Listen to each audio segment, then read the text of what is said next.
Hello everyone and welcome to SUTV Live, where we will be bringing you all of the build-up to this evening's game, all of which is free to view to all Sheffield United fans as the Blades play host to Hull City here at Bramall Lane. We've got lots on the way between now and the 7:45 kickoff. Team news is coming up shortly and we'll be hearing from Paul Heckingbottom and Wes Fodringham. We'll also have an SUTV Live exclusive as Oli McBurnie tells us about the part he can play in the promotion push between now and the end of the season. This evening's game is available to watch right here live on SUTV Live, and we are the only place where you can have a multi-camera coverage of tonight's match as well as exclusive commentary from our team of Matt Young and Kevin Gage. All you need to do is go to sufc.co.uk to buy your match pass before 7:45 this evening.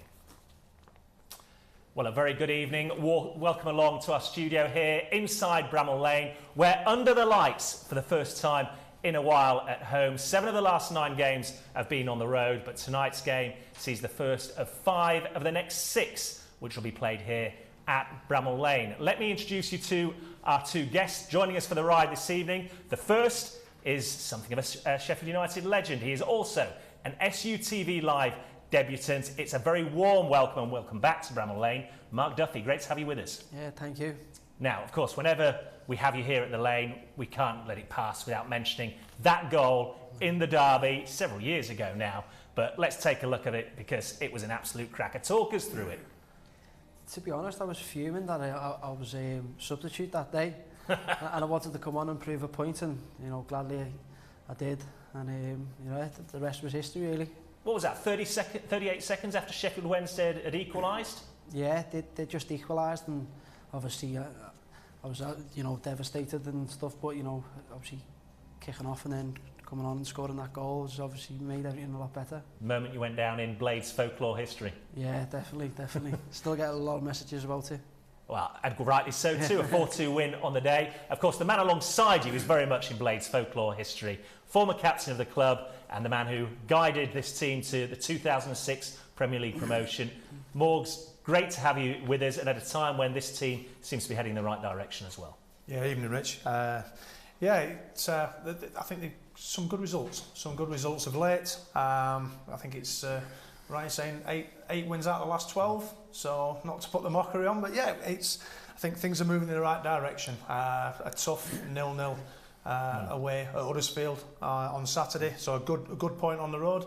But like I said, back to Bramall Lane tonight underneath the lights. Yeah, 8 wins from the last 12, 27 points from 36 taken. Really, there's no excuse for any problem with confidence. This team has to be brimming full of it, doesn't it, right now? As I know, before we went on air, we were talking about it, and everybody's upbeat and looking forward to what we might see tonight. Yeah, I think so. I think, like you said, there have been a lot of away games, so I think the crowd will be looking forward to getting back in here tonight. Little bit of a tricky one with Hull City. Obviously, new manager. What do we expect? What sort of style are they? I think probably still finding the feet. I know they got beat by Fulham on Saturday 1-0, but reading all the press, I think they were quite positive with the performance. So not going to be an easy game, but no, I think a game tonight that I fully expect us to win. Yeah, Mark, what are you looking forward to most from tonight? Because you've experienced this, and not in the too distant past. Under the lights at this stadium, when the crowd's right behind you, there are a few places like it. No, yeah, definitely. Obviously, you're at home under the lights. The crowd will be in. The atmosphere will be good. I was here for the game at West Brom, and I just thought they started the game a little bit slow. But tonight, I'm hoping for a quick start and really put Hull under pressure, really, and put them on the back foot. And once you do that, especially at home under the lights, anything's possible at this ground. How do you approach games like this, Mark? Because, as Morgs has just mentioned, everybody, certainly fans, come here expecting to see the Blades chalk up another win. But in this division, it's never so straightforward. Yeah, it's tough. Any team can beat anybody in the division. I think it's about mentality at this stage of the season. You just got to go out there and make sure that you do your individual jobs really well, and hopefully then collectively you'll get that result. And obviously with some of the players on show tonight, I'm sure there'll be a lot of opportunities and hopefully a lot of goals. Yeah, we'll see the team news shortly, but a 1-0 defeat in context, I think for Hull they'd be pretty happy with that. What do we expect from them tonight?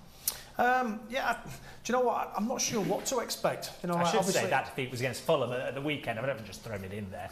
Yeah, I mean, like I said, new manager in place. I think if it had been Grant's team, I think we knew what Grant's teams were all about. But all of a sudden, you know, there's a new manager. Only 3 games in, so I think probably still evolving, still changing.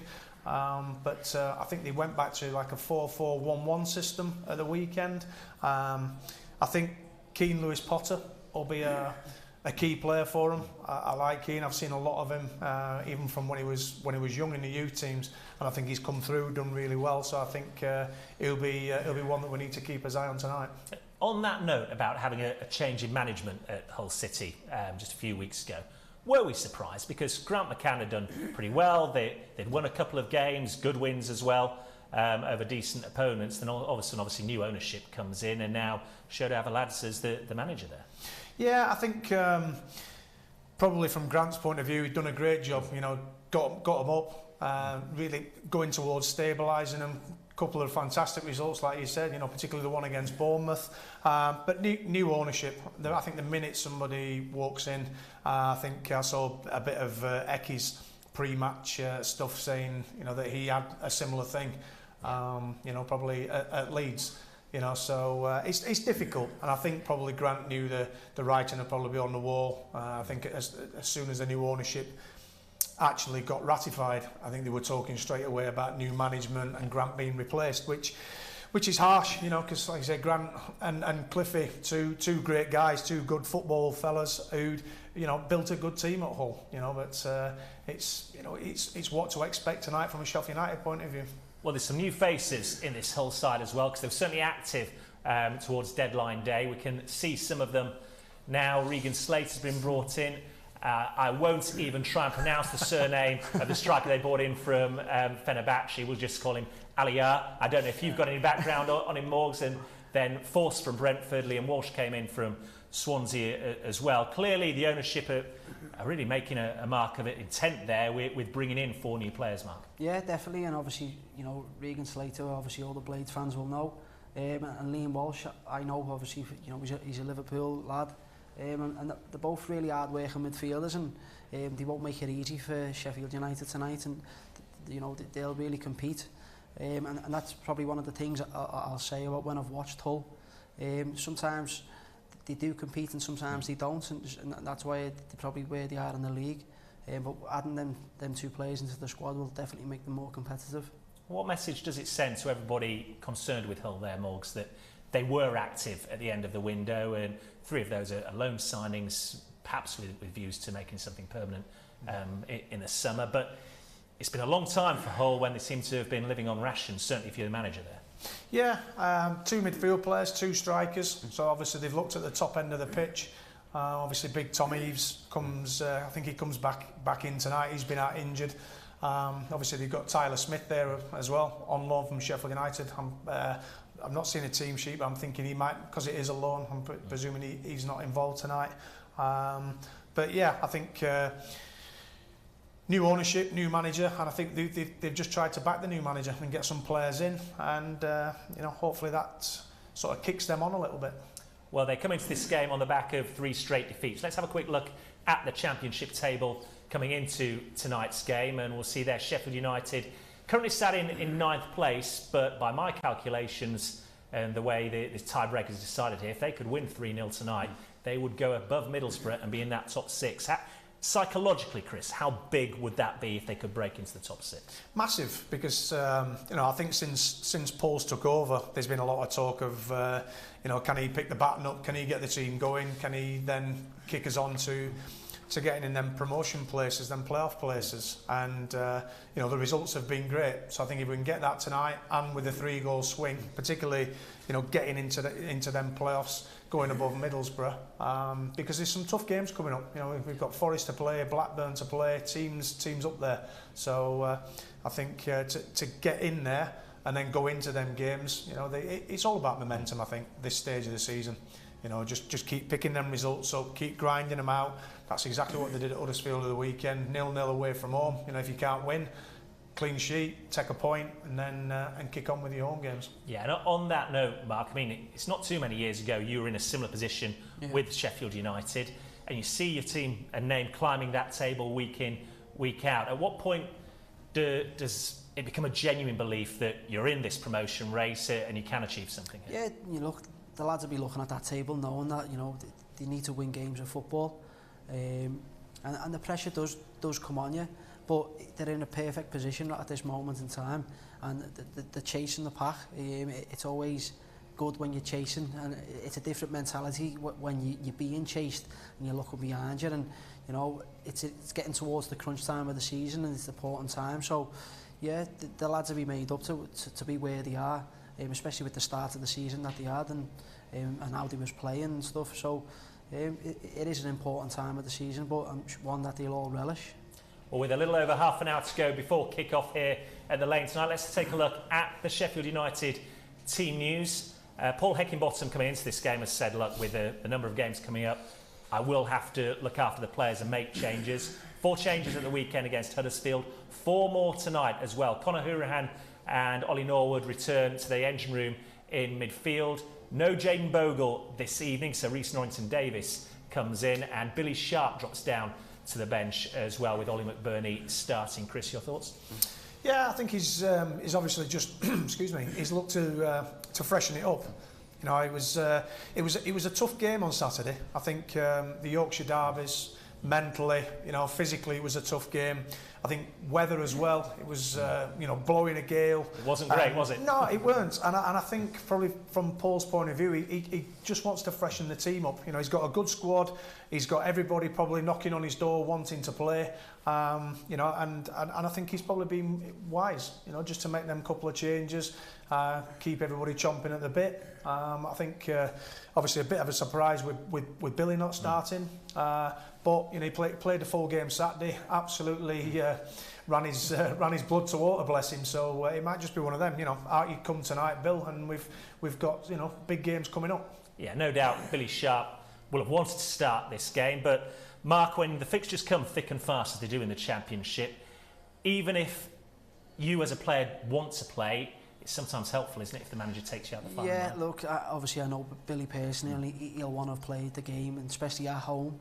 You know, he's scoring goals for fun at the moment, and he's in that rich vein of form, so obviously known strikers, they always want to play, but you know, the management staff will look at it, see what the effort he put in on Saturday, seeing what he was like on the recovery, and looking probably further ahead, and think that there's games where, you know, he might have a bigger impact. But obviously also looking at the game, there might be an opportunity for him to come on the last 25 minutes and nick a goal, and that will also be very important, especially when the game opens up. So he'll be frustrated, but I'm sure he'll come on and have an impact like he always does. Yeah, absolutely. Well, one of the players that is in the starting 11 tonight is Morgan Gibbs-White. He started for the first time in a couple of months in their goalless draw at Huddersfield at the weekend, and just before we came on air, I got a chance to catch up with him.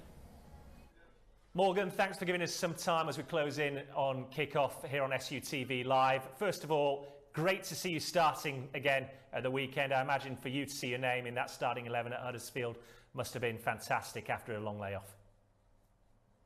Yeah, it was a good feeling being out for a couple of months. You know, I worked hard in recovery to try and get back fit as quick as possible, you know, because I want to be a part of what the gaffer's got going on. You know, we've been winning games. The mood is going good at the minute, so yeah. Yeah, 8 wins in the last 12 games, only 1 defeat in that time. Tell us a little bit from your perspective how this team has changed from the start of the season to what it is now. I just feel like we've got a bit more of an identity about us in the way we want to play. I feel like everyone knows how good we are when we play with the 5 at the back, and everyone knows their positions. And I think Hecky's just brought that togetherness back to the squad. And imagine you and the guys must be relishing the next 6 games or so. 5 of them here at Bramall Lane, having had so many on the road. Yeah, it's perfect for us. It's worked out really good. You know, we love playing at home in front of the fans, so we just hope we can give them the 3 points that they deserve. And just finally, be careful of a potential banana skin. Is it a case of just focus on the next team and not get ahead of yourselves? Yeah, of course. you know, obviously our goal is to get to the top of the league as quick as possible, you know, but, you know, we have to take it game by game, and yeah, see how it goes out. Well, we've got our fingers crossed here tonight. Go well, best of luck. Cheers, thank you. The thoughts there of Morgan Gibbs White making his second successive start coming back from injury. Of course, he featured in the game at Huddersfield Town at the weekend. A goalless draw on the day. Let's take a look back at some of the key moments from that match. Away we go then as United look to enter the top 6 for the first time this season. And it goes from Thomas. Berger meets it at the near post. Thomas will get another opportunity to send one into the mix. Robinson again gets his head to the ball. Koroma. Now Pippa from distance.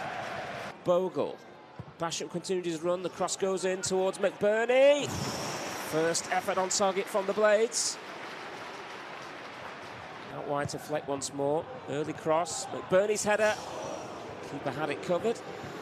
Patient build-up again though from Sheffield United. Sorba Thomas. Fordingham stays at home and the header has gone over the line, and it looks like Russell it is with the goal for Huddersfield. Hang on a minute. Well, it's obviously Fordingham is impeded by Ward. And that's a big call for James Linnington. Thomas's delivery. And it goes into another dangerous area. Bogle into Sharp. Here's where he's dangerous. We're going to have to give him half a yard. Flashes that one wide, but that's a much better start to this second 45 from the Blades. Lovely looking ball, and Billy Sharp's onto this one inside the penalty area. Billy Sharp, support from McBurnie. Almost got a second bite of the cherry, but it was a tame effort at Nichols. McBurnie, Gibbs White makes the run. Gibbs White with the stretching cross, then McBurnie with the looping header. Attacking Pippa, cuts in his right boot, gives it to Fleck. Now Berger travels forward, gets the shot away. We've seen this before. Norwood to the edge of the box. Shot comes in. I think that's hit the post. Keeper might have got a touch as well. Fleck it was. We've seen that corner routine several times. Here comes the corner. Deep one. Robinson heads it back across goal. There's McBurnie off the line. Berger. Shot blocked off the line again. That was the last action of the game. The Blades so close to snatching all 3 points at the death there, so some disappointment perhaps not to get the win, but as Chris Morgan mentioned earlier, a valuable point on the road against a Huddersfield Town team that are now unbeaten in their last 14 games. Let's get the post-match thoughts of manager Paul Heckingbottom. Well, Paul, goalless draw here at Huddersfield. Your take on the team's performance this afternoon? Yeah, okay. I don't think we were at our best, but that's got a lot to do with the opponents as well, I think. So I thought we really competed, and I thought second half it looked like two good teams going at it. It looked like two good teams in good form, trying to win the game. The game got stretched, got end to end. No one took a backward step, and in the end, a stalemate. Let's talk about the big incidents within the game. Huddersfield Town are vehemently trying to argue that their goal shouldn't have been disallowed and might have had a couple of penalties. What's your take? I've seen the disallowed goal live, and both Danny Ward and Wes were on the floor while the ball's in the air. So for me, yeah, something's happened. It's either a foul to us or a penalty to them. Do you know what I mean? So yeah, something has to be given. So for me, it's the right decision, and I can't remember any penalty incidents. Well, they were going on about an incident for a pull on Russell, and then the Pieper one later in the second half.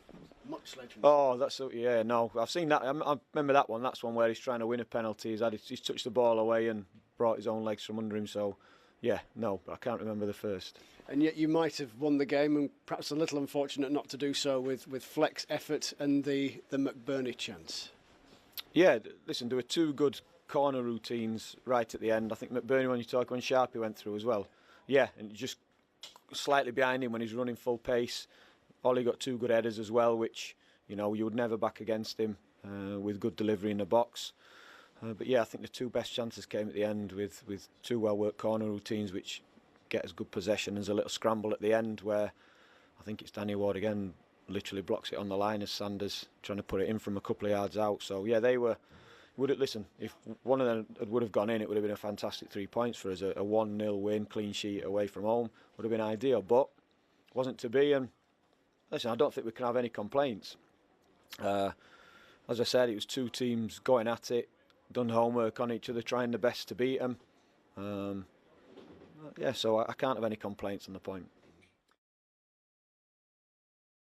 So as you heard there from Hecky, a point, probably a fair result on reflection on the day, but without doubt, Chris, the talking point came in the first half. John Russell's disallowed goal for Huddersfield. Whether it was disallowed or not, did Sheffield United get away with one there? Should it have been a penalty?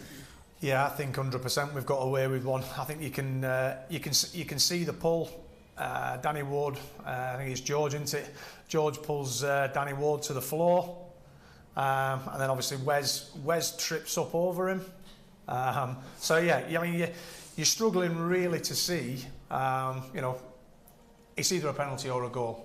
You know, it's for me. You know, even as an ex-defender that wants to, you know, I was going to say that must have stuck in the throat. Yeah. You know, I'd love to try and defend him, but I think it's either a penalty or a goal. I mean, you were an attacking midfielder by trade, Mark. What's your view of this? Yeah, it's a penalty. You know, there's no other way you can really see it, to be honest. But sometimes they're the decisions that you need in the season to get you that little bit of luck. And look, we've had the luck that day, and you know we'll walk away from that absolutely delighted. Well, I was going to say, when it's all said and done at the end of the season, if Sheffield United, as we desperately hope, are right in contention at the end and win promotion, is that going to be one of the instances we look back on and say that was important? Yeah, you look back at those moments and go, they are key moments, and you know it breaks the momentum of the games that you've won, and now this game's a lot bigger because you're on the back of a defeat, so now you have to win this game. So yeah, you look, they're the bits that you need throughout the season.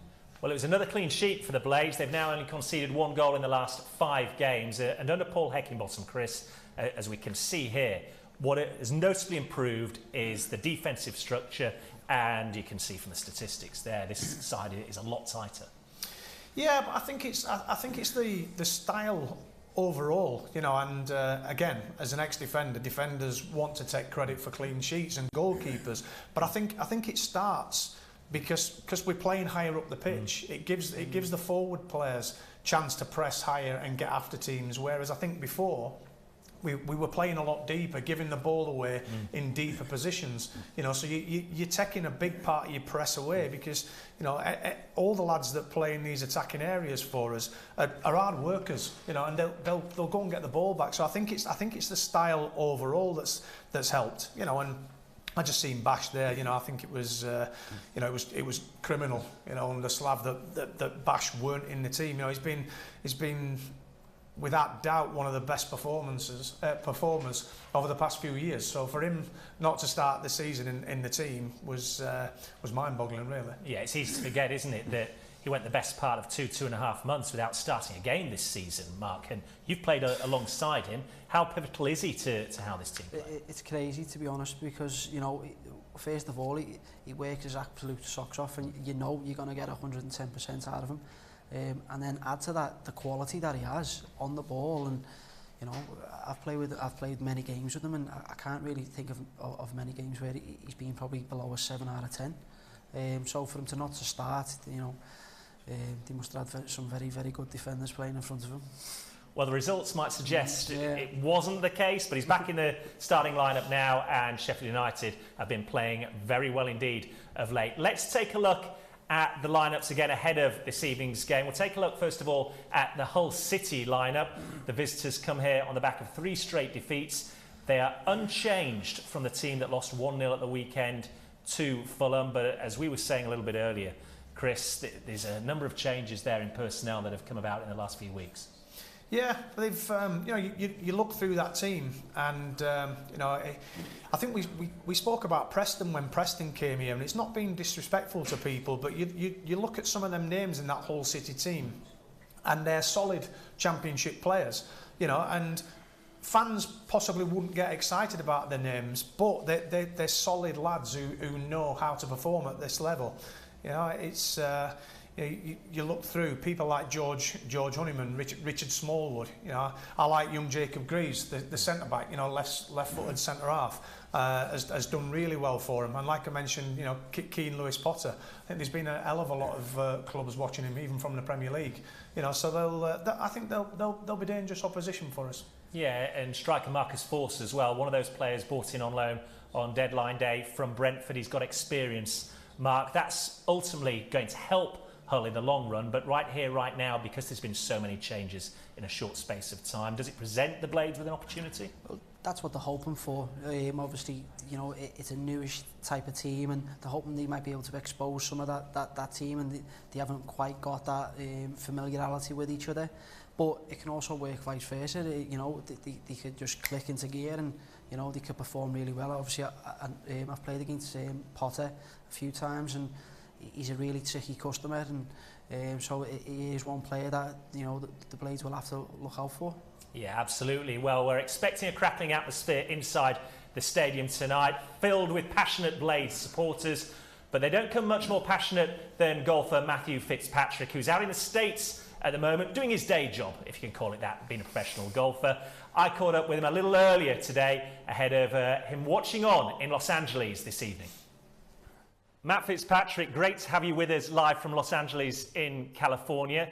Before we start talking about tonight's game, I've got to ask you about this past week, as we saw you in action at the Phoenix Open over there at TPC Scottsdale, and it looks like you made around 20,000 friends at the stadium hole handing out Sheffield United shirts.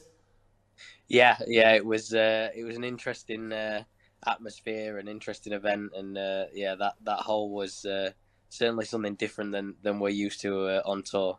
Yeah, I've been there and actually experienced it, and it can get quite rowdy, especially if you don't put your tee shot on the green. So I guess giving away gifts is one way to win them over. But I think I'm right in saying you got a hole in one there at the practice round at the start of last week, didn't you? I did on the 12th hole, unfortunately not on the exciting hole, but I did actually have one in practice on I think it was Tuesday. It was so. That was also sort of crazy to have in the week. And what is it like playing that stadium hole at the 16th? Because usually you have spectators and fans lining the hole, but you don't have stands running all the way along the length of it. I imagine the noise can get quite rowdy on occasions. Yeah, it's crazy. The atmosphere is very different to obviously any other event. There's not many people watching the golf, to be honest. They're sort of more interested in either screaming at the players or drinking in general, to be honest. So it's certainly different. But to do it sort of 1 week a year, I think is what makes it so exciting, really. Now, come on. The big question is: have you won over a few more Blades fans by giving away shirts? I hope so. Yeah, I hope so. You know, got to spread the word, and hopefully sort of more people will know who Sheffield United are in the States now, and I won't get as many stupid questions. Well, certainly not if Sheffield United keep winning. They're on this great run, of course, at the moment. I imagine it's quite difficult with you and the time zone difference over in the States to keep up with when the Blades are playing. But obviously you're with us now, not long to go before kick-off. How are you going to watch this one, if you are, in fact? Yeah, no, I'll be watching this afternoon. It's actually raining here today in LA, so I'll probably watch the game and then maybe head out to some practice after the match. And I'm looking forward to it. Hopefully, be a good game and carry on this good run of form. Yeah, and what are you making from afar of the way the Blades are playing at the moment? Because under Paul Heckingbottom, they seem to have turned a corner here, and certainly since the turn of the year, they've been charging up the league.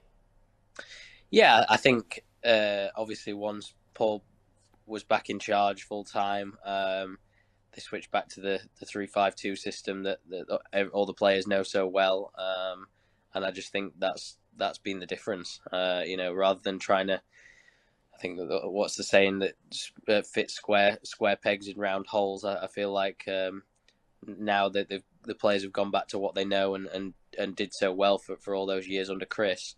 I think that's what's showing in why we're playing much better now. For sure. And a final word on you as well, because as I say, you're out there in Los Angeles. I believe you've got the Genesis Invitational coming up this weekend on the back of a top 10 finish last weekend. Things appear to be going well, certainly from afar at least. Yeah. Hopefully another good week ahead. And yeah, just as long as the weather gets a bit better, I'll be happy. And 3 points tonight, it'll be a good week. Well, it probably won't come as any consolation that it is actually dry at Bramall Lane. Now, how bizarre is that? Look, we'll be keeping our fingers crossed and watching on and see how you go this weekend. Thanks for taking the time to join us. And like you say, let's hope we get 3 more points tonight. Thank you. Great to be joined by Blades fan Matthew Fitzpatrick out there in a rainy Los Angeles, gents. I know you both regard yourselves as aspiring professional golfers. You ever fancy taking on a stadium hole with 20,000 fans baying for blood, Mark? that would be some experience, but obviously watching it from afar, it looks amazing, and obviously it'd be something that everyone would love to do. And I've seen you at your best, Chris, on that first tee. Do you know what? I think if I stood on the first tee with the driver in my hand, I don't think the crowd would be as close. They'd be in danger, would they? Yeah, very much in danger. It could go anywhere off that tee. Well, it's great to hear that Matt Fitzpatrick is taking time out in his daily routine to watch the Blades this evening with us here on SUTV Live. Let's have a look at the Sheffield United team ahead of tonight's game. Then we mentioned a little bit earlier, 4 changes to the starting lineup, but gents, at the moment, when you've got a game pretty much every 3 or 4 days, you need to keep that squad fresh, don't you? Yeah, I think so. I think, Illiman coming back in, Morg's just finding his feet again after being injured. And obviously the 2 lads coming back in midfield. I think, you look at the 4 of them, you could play any 2 of the 4, so again, Paul's, he's freshening it up. Not that he has to keep everybody happy, because he'll do it in his own way, and if he wants to play 2 of them for 4 or 5 games, but why not? When you've got 4 good players like that, you can afford to change it, because you can bring 2 out, put 2 in, and you're going to get a proper game off the 2 that are coming in. A real stability mark in that midfield. The stat that's been doing the rounds this week is that whenever Ollie Norwood or Conor Hourihane have played, the Blades haven't lost, and it's a solid foundation. Such wood. No, obviously both of them really quality players. Really dictate the game, especially Ollie. His range of passing, and he's always wanting the ball and switch and play, which he's obviously famous for now, and a real strength of Sheffield United. Yeah, important that you have somebody in there that can break up play and start attacks. Well, I think as well, the one thing you get with Ollie and Conor is set play deliveries, because they can both put fantastic balls in from corners, from free kicks, so that's another big advantage of them too. Of course, this is the second time that the Blades are meeting Hull City this season. The last was back in September, and it was a very successful outing on that occasion.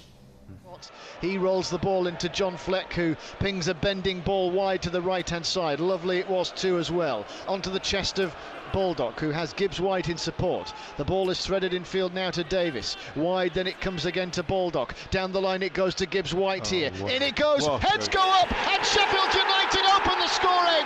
And it's the captain, Billy Sharp, building for Sheffield United, really driving the Blades on. Scintillating run to the edge of the box, brings in Gibbs White, who shoots and brings the save low down. Brilliant ball there by Gibbs White, and Billy Sharp's onside and bearing down on goal, takes the challenge from Greaves. Decision for the referee. Here he comes then, Billy Sharp, looking for his second goal, and it's saved. And it comes from Hourihane, looking for Egan! Perfectly planned, expert save. So Hourihane with it, in comes the corner, and it's gone all the way through, and Sheffield United have made it 3-0. The last promotion season, a couple of years ago, Hull launch a rare attack, in it goes, and in it goes, and Hull City have reduced the arrears. 3-1 win for Sheffield United on that occasion. The same scoreline would go down very nicely this evening at Bramall Lane, but as we mentioned earlier, the games keep coming thick and fast from here on in. The Blades are next in action this Saturday, 3 p.m. kickoff. Will be on air on SUTV Live from 2 p.m. I'll be joined by Carla Saba and Kevin Gage back in the studio.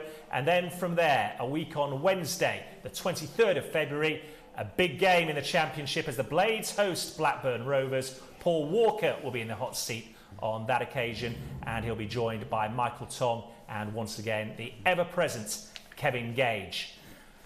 And of course there's a winter sale as well at the club store here at Sheffield United. 50% off all kit and training wear. If you fancy treating yourself right now, get online, sufc.co.uk, and see if you can pick up a bargain there. Right, on to an SUTV Live exclusive now. Our man Matt Young sat down in the build-up to this game with Oli McBurnie, who told us just how good it was to be back in the starting 11 at the weekend against Huddersfield Town. Yeah, like I say, it's been a while. Been a long road, but yeah, no, delighted to get back in the starting 11. And, you know, it was a tough game. They were a lot better than definitely when we played them in the first game of the season. You know, they've improved a lot, and it was a tough game of two informed teams. Nice to see that, you know, a few points on the board. Actually seen the team move up a few places in the table as well. The top 6 is really close now for us. Yeah, definitely. You know, it felt like for a few times we were just winning every game and not going anywhere in the table. But obviously, you know, with the games in hand that we have, you know, hopefully we'll get a few of them played, a few of them wins, and we'll start to see us really getting up there. How pleased are you with your recent form? You've had a couple of really positive cameos from the bench, and I'm sure that obviously entered the manager's plans when he named the starting 11 for Huddersfield. Yeah, no, the gaffer's been really honest with me from the start, and, you know, kind of everyone knows with what happened with COVID and everything, and he said I wasn't at the fitness levels that he wanted me to be at. You know, I lost a lot of weight and stuff, so, you know, it really made me earn my way back into the squad and then into the team. So, you know, I felt good in them couple of games that I come on and, you know, force my way into the team. And, you know, it's down to me to try and repay the manager there for the faith he's shown in me.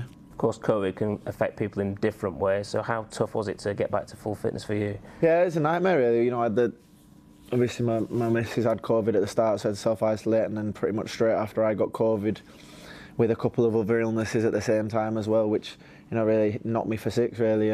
Like I say, I lost about 5 or 6 kilos, which was tough. And getting back then for fitness, you know, it's a real stop and start with training because of the games, getting called off and stuff. So it was tough, but, you know, I feel good and the fittest I've been in a long time now. The squad's really got to come to the fore, hasn't it, over the next few weeks? The likes of, obviously, Didsey and Ryan are out now, so the strikers have really got to come together, haven't they? Definitely, you know, it's gone from feeling like we had about 13 strikers to then all of a sudden, bang, we're down to the last few of us. You know, gutted for Ryan and Dids. You know, Ryan was coming into the best form that I've seen him play, and, you know, I know he felt real confident, and Hecky and Jack have been working really well with him, and he was flying, so that was a tough one for him to take. But like you say, it's down to us as a strike force and a group of strikers to kind of pick up the slack and keep the form going. Hull next, new owners and a new manager. What can we expect from them? Well, I think they've picked up a bit of form, you know, in particular since like you say, since the manager and the new owners have come in. So it's another team that's going to come full of confidence against us. But, you know, we've shown that the way that we play and the way that the manager wants us to play now, when we're at our best, we can mix it with anyone. A busy schedule, Hull at home, followed by Swansea at home, a game I know you'll be looking forward to, and then Blackburn as well on the Wednesday night. So a real opportunity, but some really tough games. Definitely, you know, it's kind of the good thing, and one of the good things and the bad things about the Championship is there's so many games. You know, if you're on a run, it can be the best thing ever, and if you lose a couple, you can get straight back into the games, you know, and without having to dwell on it for too long. So, you know, it's exciting for us. We've got a few games coming up where we can hopefully climb the table, like we say.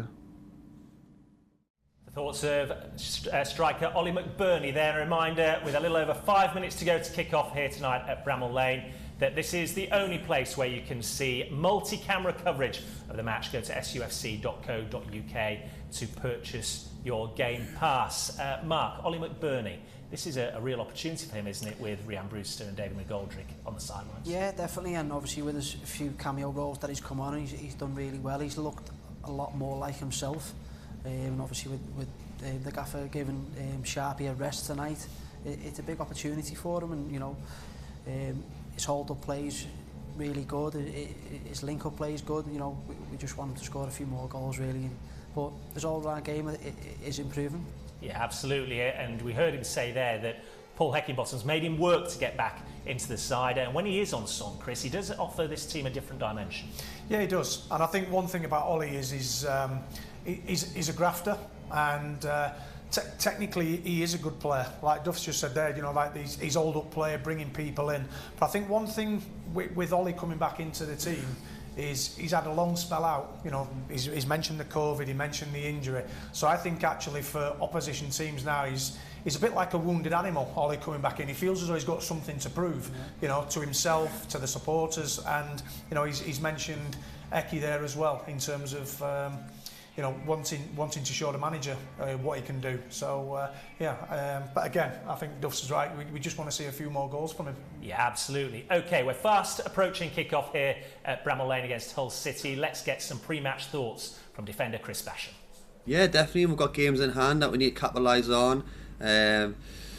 Look, we're all hunting for the same thing. We are playing a little bit of catch up, but we've given ourselves a right great chance these last few weeks. Obviously, with the results that we've had, 3 home games coming up, we've got to take advantage of that, and hopefully we can with obviously the crowd, the pitch that we know, and hopefully we can get some goals. How significant is it going to be with the amount of home games still left? 5 out of the next 6 are at home, and we've all seen in the past just how big Bramall Lane can be for the team. Yeah, definitely. I think out of the top 9 or 10 teams, I think we've played them all away already. So we're hungry for the home games to come. It's very important. We all know what Bramall Lane's like, especially at the moment. We're winning games, we're keeping clean sheets, we're scoring goals. It's exciting football. The skippers keep on scoring as well, which is great to see. And just keep plugging away, just keep taking every game as it comes. Don't get too far ahead of ourselves. Take every game, so the next one, which is Tuesday, and then we'll see what happens after that one. Is there a desire there to kind of prove people wrong and show that this particular squad has still got what it takes to mix with the very best? Yeah, definitely. I think it took a bit longer than what we hoped to get our confidence back. But there's a drive, there's a desire, there's wanting to prove people wrong, and also for yourself as well, your own achievements. You want to perform, you want to win games of football, and it's great to feel on the other side of it, because it's been a while that I've had win, draw, win. It's nice to have that. It's been a long time coming. A drive, a desire, wants to prove people wrong, says Chris Basham. Well, this is the first of 5 home games in the next 6 outings, and a chance for Paul Heckingbottom to show the home fans firsthand what this team is all about. Here is his final pre-match thoughts. Yeah, I think all of them are. Listen, we've had 3. We've only had 3 of the first 10. We've only had at home, or 3. We've not had many at home, have we? And we've won them 2-0. Good consistency in the performance. We've faced different challenges in each of the game. And we're going to continue to do that. So we're looking forward to Bramall Lane, looking forward to getting it full, looking forward to performing and getting the crowd going as well. And I mentioned it last week, the fans were great away. They've been a great, fantastic away from home, and we want the same at Bramall Lane, and we want them to respond, we want them to play the part, because we're still chasing. It feels like we're forever chasing, but we're happy to do it. We're happy to be on the coattails of the others and just keep trying to claw one club back at a time. Do you feel in a strong position, though, with between 1 and 3 games in hand on other sides, and with momentum seemingly well with your side right now? Yeah, definitely. If you'd have asked any one of us, whenever it was November, everyone would have snapped your hand off and maybe not believed this. But so we're over the moon with it. But there's that long a time to go. We've not done anything. We've not got anywhere yet. We've seen how tough it is. We've seen how tough the other teams are fighting and scrapping, because we're one of several teams who's put themselves in a good position. And we've just got to keep looking after ourselves, keep pushing, and making sure that as that season winds down, we're still in a position where we can do something about it. Well, the players are out on the pitch behind me, ready for tonight's game, Sheffield United against Hull City. A reminder to watch unrivalled coverage of tonight's game. You can pick up your match pass from sufc.co.uk. Quickly, fellas, what's our prediction tonight? Chris? 3-0 home win into the top 6. I will definitely take that. What about you, Mark? Yeah, I'm going 3-1. 3-1, so just missing out on top 6. Well, we'll go 3-0 then. 3-0, that goes for us. Without further ado, I will hand over to our match commentary team. In a moment, you'll hear from Kevin Gage, but first of all, it's Matt Young. United on the cusp of the playoff places. Strong win tonight could see the Blades enter the top 6. Hull City stand in Paul Heckingbottom's side. And I tell you now, it will be tough opposition.